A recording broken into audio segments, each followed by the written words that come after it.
अकलूज शहर बदलाची वाट पाहतंय. एक नवी दिशा, एक नवीन आशा कधी आपल्या वाट्याला येईल याची वाट पाहतंय. गेले अनेक वर्ष प्रलंबित असणारे प्रश्न कधी सुटतील याची देखील वाट पाहतंय. आणि म्हणूनच एक नवी दिशा, एक नवी आशा मनाशी घेऊन एक नेतृत्व उभं राहतंय. अकलूज नगर परिषद सार्वत्रिक निवडणूक 2025च्या अनुषंगाने आपण गप्पा मारणार आहोत अशा एका व्यक्तिमत्वाशी, ज्या नव्याने उतरतायत या रणांगणामध्ये. काय आहेत त्यांचे संकल्प, काय आहे त्यांची दिशा, कोण आहे त्यांची प्रेरणा आणि कसं असेल अकलूज शहराचं नवं व्हिजन, जाणून घेऊया त्यांच्यासोबतच. मी गोष्ट करतेय सौभाग्यवती पूजाताई कोथमिरे यांची, ज्या अकलूज नगर परिषद सार्वत्रिक निवडणूक 2025च्या अनुषंगाने नगराध्यक्ष पदाच्या उमेदवार आहेत. चला तर त्यांच्यासोबत गप्पा मारूयात. नमस्कार पूजाताई. नमस्कार. सगळ्यात पहिला प्रश्न माझा हाच आहे की कोणतीही राजकीय अशी पार्श्वभूमी तुमच्या घराण्याला नसताना देखील अकलूज शहराच्या या निवडणुकीमध्ये तुम्ही नगराध्यक्ष पदाच्या उमेदवार म्हणून उभ्या राहत असताना या रणांगणात उतरण्याचं नेमकं काय कारण आहे? आमच्या घराला कोणतीही राजकीय पार्श्वभूमी नाहीये, पण माझे आजे सासरे हे स्वातंत्र्य सैनिक होते. त्यांच्याकडूनच आम्हाला हे बाळकडू भेटलं आहे माझ्या घराण्याला.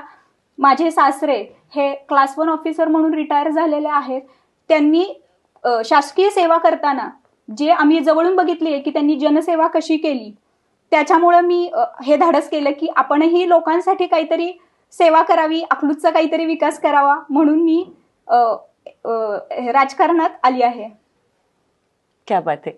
जसं तुम्ही म्हणालात की तुमच्या घराण्याला समाजसेवेचा वारसा निश्चितपणाने आहे आणि एखादी व्यक्ती जेव्हा एखाद्या शहराचा बदल करायचं ठरवते तर तुमच्यासारखं उच्च शिक्षित जर नेतृत्व त्या शहराला लाभत असेल तर निश्चितपणाने ही कौतुकाची गोष्ट आहे. जेव्हा मी गोष्ट तुमच्या शिक्षणाची करतेय तेव्हा सावित्रीबाई फुले विद्यापीठातून तुम्ही उच्च शिक्षण घेतलेलं आहे. तर तुम्ही स्वतः उच्च शिक्षित असल्यामुळे शिक्षणाकडे तुमचा बघण्याचा जो दृष्टिकोन आहे तो अर्थातच फार महत्वाचा ठरतोय. तर अकलूज शहराचा पुढील 5 वर्षाचा जो विकासाचा आराखडा आहे तो देखील मला तुमच्याकडून जाणून घ्यायला आवडेल. कारण आम्ही पुण्यावरून प्रवास करत असताना अकलूज शहरातल्या रस्त्यांची जी दुर्दशा आम्ही स्वतः अनुभवली आहे तर ती परिस्थिती फारच विदारक आहे. तर रस्ते, पाणी, आरोग्य, वीज या सगळ्या ज्या मूलभूत सेवा आणि सुविधा आहेत याविषयी तुमचं काय धोरण आहे, जाणून घ्यायला आवडेल. प्रथमतः तर मी ज्या अकलूज शहराच्या मूलभूत सोयी सुविधा आहेत त्या पूर्ण करण्याचे बघेल. जसं तुम्ही आता म्हणताय उच्च शिक्षित आहे, तर जे तरुण वर्ग आहे त्यांना आपल्या इथं MPC UPSC साठी लायब्ररी नाहीये, ते करेल. ज्येष्ठ नागरिकांसाठी म्हणाल तर ज्येष्ठ नागरिकांसाठी वॉकिंग ट्रेक, परत लहान मुलांसाठी आपल्या अकलूजमध्ये गार्डन नाही आहेत तर ते मी गार्डनसाठी हे करेल. निश्चितच.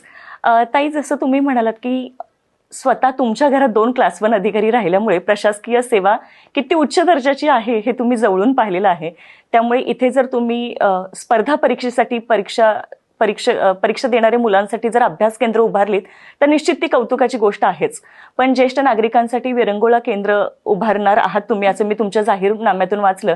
त्यासाठी देखील मी फार कौतुक करू इच्छिते. कारण वयाचा असा एक टप्पा असतो जिथे फार दुर्लक्षित झाल्यासारखं वाटतं. एक वय असं असतं जिथे फारसं आपल्याला टाकून दिल्यासारखं वाटतं. पण अशाच वेळेला त्या ज्येष्ठ नागरिकांचा विचार करणारं नेतृत्व जर लाभत असेल एखाद्या शहराला तर ती खूपच चांगली गोष्ट आहे. ताई, मला तुमच्याकडून जाणून घ्यायला आवडेल की तुम्ही स्वतः एक महिला आहात आणि एक महिला किती गोष्टींना दररोजच्या जीवनात सामोरी जात असते हे तिला माहिती. मग तिचं घर सांभाळणं असेल, मुलांच्या परीक्षा असतील, त्यांचे अभ्यास असतील किंवा इतर सगळी कामं करत असताना त्यांचं आर्थिक सक्षमीकरण होणं देखील फारच गरजेचं आहे. आणि तुम्ही भारतीय जनता पार्टीच्या उमेदवार म्हणून या रणांगणात उतरत असताना भारतीय जनता पार्टीचं हे नेहमीच धोरण राहिलेलं आहे महिला सक्षमीकरणाचं. तर तुम्ही स्वतः महिला म्हणून असताना अकलूज शहरातील महिलांसाठी तुमच्या काय योजना आहेत, जाणून घ्यायला आवडेल. प्रथमतः तर मी भारतीय जनता पक्षाचे आभार मानेन की त्यांनी माझ्यासारख्या एका सामान्य गृहिणीला ही संधी दिल्याबद्दल. मी गृहिणी असल्यामुळं गृहिणींची काय अडचण असती, घर कसं चालवायचं हे एका लेडीजच्याच हातात असतं, ते तर मी पहिल्यांदा तो विचार करेल.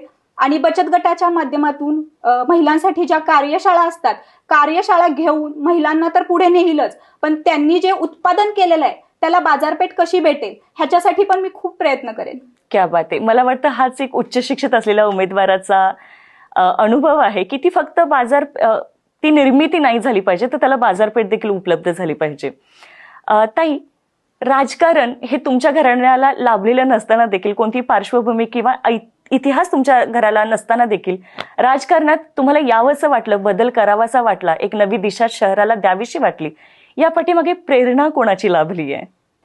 आपल्या केंद्रात आदरणीय नरेंद्रजी मोदी साहेबांचं सरकार आहे.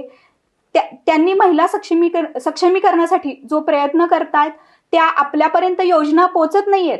तर त्यांच्या माध्यमातून मला असं वाटलं की आपण एक उच्च शिक्षित आहे, तर त्याच्यामुळं आपल्या अकलूजमधल्या सगळ्या महिला भगिनींना ह्याचा लाभ माझ्या माध्यमातून घेता यावा, म्हणून मी हा विचार केला की आपण आपल्या अकलूजमधल्या महिलांसाठी राजकारणात यावं म्हणून.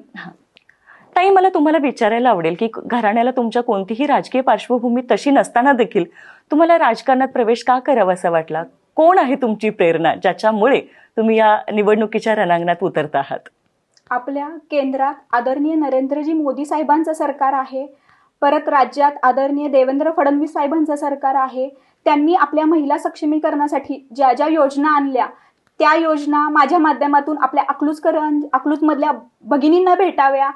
तसेच आत्ता राज्याने आपली लाडकी बहीण योजना आणली आहे, त्यातून ज्या गरीब महिला आहेत त्यांना नक्कीच मदत झालेली आहे. अशा काही योजना ज्या मला माझ्या माध्यमातून महिलांपर्यंत पोहोचवता येतील त्याच्यासाठी मी नक्की राजकारणात आली आहे.